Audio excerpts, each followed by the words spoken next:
Bax, ilk baxışdan deyə bilərsən ki, bu sadəcə böyük bir kərtənkələdir. Amma yox, bu bildiyin kərtənkələ deyil, bu dünyanın ən böyük kərtənkələsidir. Uzunluğu təxminən 3 metrə çatır, çəkisi isə 90 kiloya qədər gedir. Yəni az qala bir insan boyda, bir insan ağırlığında canlıdan danışıram sənə. Və ən qəribəsi bilirsən nədir? Bu heyvanlar uzun illər gizli yaşayıb. İnsanlar onları təxminən 100 il əvvəl kəşf edib.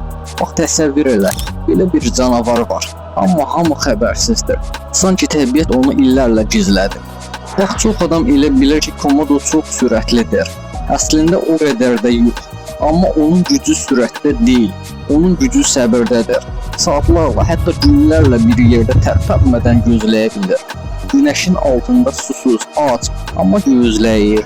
Çünki bilir ki, bir an gələcək, sən diqqətsiz olacaqsan və o an hər şey bitəcək. O hücum edir və hər şey saniyələr içində baş verir.